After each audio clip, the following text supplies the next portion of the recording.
Oli finds himself cornered within the ruling party following his unsuccessful attempt to introduce two ordinances aimed at consolidating his grip in the government and the party. There has been such a massive protest to the political gambit of the premier that he is now left with seeking options for his own survival in the party. Meanwhile, it is the 36th day of the nationwide lockdown today. Good morning, I'm Sarah Sapsanama and these are the top stories of the hour. Political mayhem looms within the ruling Nepal Communist Party. Senior leader Madhav Kumar Nepal, a key player to ease the situation of uncertainty within the party. Chinese President Xi Jinping, in a telephone conversation with his Nepalese counterpart, pledges maximum support in Nepal government's fight against COVID-19. Investments of over 1 trillion rupees in the hotel business sector in jeopardy due to the current lockdown, the fate of 800,000 hotel employees in uncertainty. And novel coronavirus confirmed cases crosses 3 million mark, death toll from COVID-19 climbs to 211,500, over 922,000 recover. A series of political parleys between leaders representing chairman of the ruling Nepal Communist Party and Prime Minister KP Sharma Oli and leaders from the Madhav Kumar Nepal faction were held yesterday to settle the ongoing intra-party disputes. Earlier yesterday, Prime Minister Oli invited senior leader Nepal at his official residence in Baluatar and held a one-to-one meeting. Immediately after the meeting, leaders of both the factions held a meeting at a party office in Koteshwar for about 3 hours.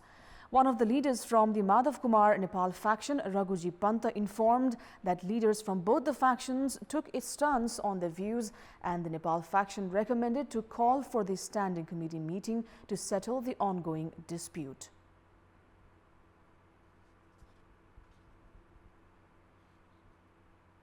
देखा परेको यो गतिरोधको समस्यालाई छिटोभन्दा छिटो समाधान गरिनुपर्छ र त्यो समाधान गर्नको लागि बैठक एउटा चाहिँ व्यवस्थित ढंगले यथाशीघ्र बैठक बोलाउनुपर्छ भन्ने कुरा हामीले राख्यौं होइन बैठक त बोलाउने हो तर बैठक समस्या समाधान गर्ने ढंगले बैठक राखिनुपर्छ भन्ने कुरा पनि त्यहाँ आयो यो समस्याको निकास हामीले खोज्नुपर्छ र निकास पार्टी अध्यक्ष र प्रधानमन्त्रीको हैसियतमा अध्यक्ष कमरेडले निकास दिने हो उहाँ हामी सबैको नेता पनि हो पार्टी अध्यक्ष पनि उहाँ हो प्रधानमन्त्री पनि उहाँ हो त्यसकारणले निकासको कुरा पनि उहाँबाटै आउनुपर्छ. The Oli-led faction, however, has maintained silence regarding the meeting.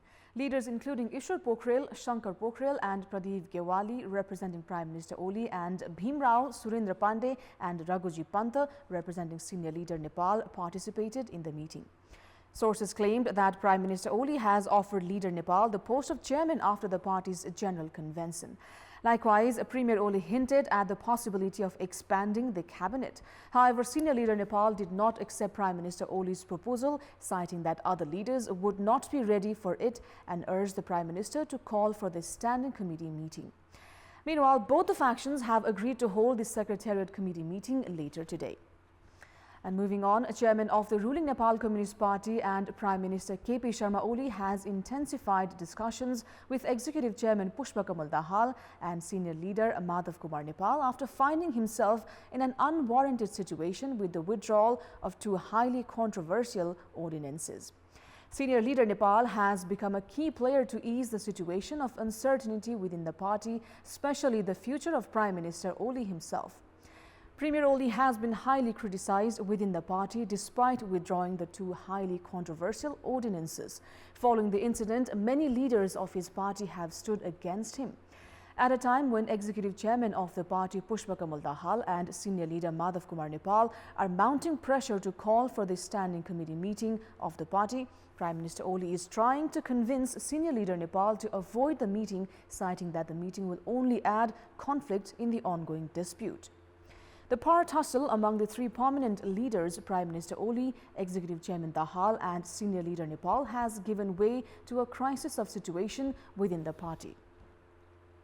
Senior leader Nepal stands neck-to-neck with Prime Minister Oli in the former CPN-UML faction. Likewise, 40% of the standing committee members and the central committee members are with Executive Chairman Dahal. With the rising mistrust seen between the chairman duo, the ball is now in senior leader Nepal's court.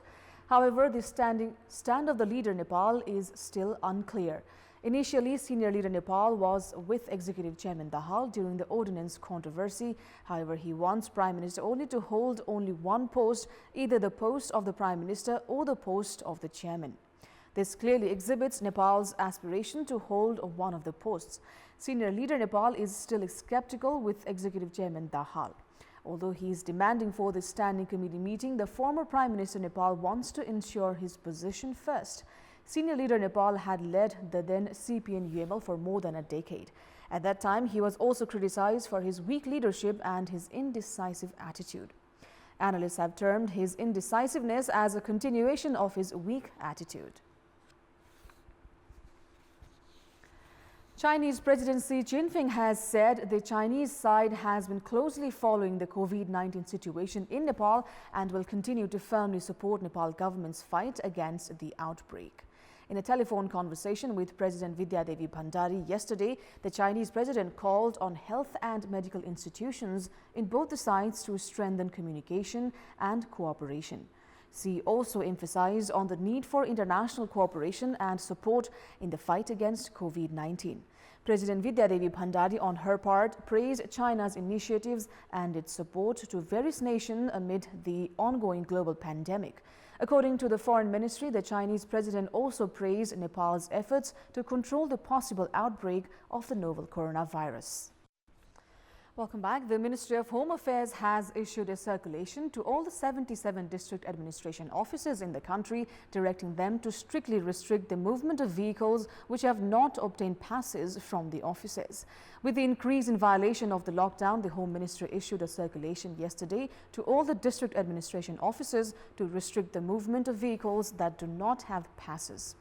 According to the ministry's spokesperson Kedarnath Sarma, the Home Ministry has restricted the movement of vehicles that have not obtained permission to ply on the roads during the lockdown in the name of rescuing stranded people across the country. In recent days, vehicles have been seen on the streets of Kathmandu along with other several places without permit from the local administration. Spokesperson Sharma informed that the government has reminded the authorities once again to tighten the lockdown restrictions amid the risk of spreading coronavirus. The Home Ministry has also directed the local administrations not to issue passes except for emergency purposes. Now, the government has decided to allow laboratories of private hospitals to test samples of coronavirus at a time when the government has been facing huge criticisms for not expanding the parameters of testing. Apart from a few hospitals, most of the large and well-equipped hospitals do not have essential infrastructures to test the samples.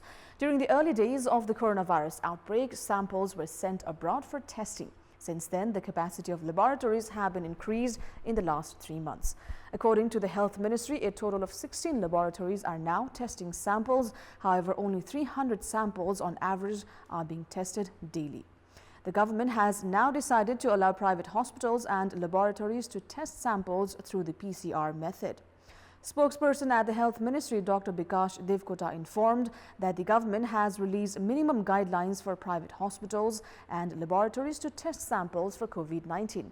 However, these laboratories will have to seek for separate permissions from the Health Ministry. This decision from the government will help to increase the number of sample testing at a time when the government has been able to test only 10,471 samples as of now. However, the private sector lacks proper infrastructure. Most of the hospitals and laboratories, except for a few, need to increase their standards.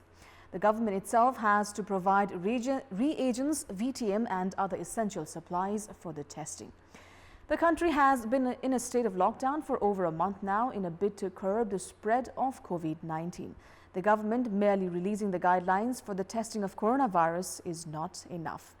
The government should assist the private hospitals and laboratories in upgrading their standard. Otherwise, the decision to allow them to test samples for coronavirus will not be effective. Now, as the government had decided to launch the Visit Nepal 2020 campaign 18 months ago with a target of bringing in 2 million tourists into the country, investments in the hotel business sector had increased considerably. Along with hotels, the trend of opening resorts and restaurants had also increased. However, investments of over 1 trillion rupees made in the hotel business sector have been in jeopardy due to the effects of the coronavirus pandemic. According to the Tourism Department, there are 661 hotels for tourists in the country, including 5-star hotels. There are also a significant number of resorts and restaurants which are not in the records of the Tourism Department. As there was an increasing trend of tourists visiting Nepal, domestic and international investments in hotels and restaurants in the country had also increased. More than a dozen 4-star hotels were being ready for operation before restrictions on international flights were put and the lockdown was imposed in the country due to the coronavirus outbreak. Resorts and restaurants had also opened up in significant numbers in tourist areas. Most of these types of resorts and restaurants were established with investments ranging from 5 million to 50 million rupees. The effects of the coronavirus pandemic is expected to hit the hotel business sector the most and for a longer period of time compared to other sectors. Along with investments in the hotel business sector being in jeopardy, the fate of 800,000 hotel employees in the country is also uncertain. Most of the hotels have already given leave to their employees after uncertainty of when the current lockdown will be lifted. After hotel entrepreneurs were unable to provide salaries to their employees and failed to pay loan installments to the banks, the Hotel Association of Nepal had requested the government to provide relief packages to help the suffering hotel entrepreneurs. The tourism sector is the main source of bringing in foreign currency into the country. It had contributed more than 2% to the country's gross domestic product in the last fiscal year. However, the contribution is certain to shrink in this fiscal year. Government programs to encourage investors at this time of crisis is definitely the need of the hour. It's time now for our segment Public Pulse, where you text us with your opinion. Public Pulse. The question is, why has the government mechanism to address public complaints remained idle? Your options are A, not in government's priority, B, neglecting bureaucracy, and C, lack of culture to take responsibility.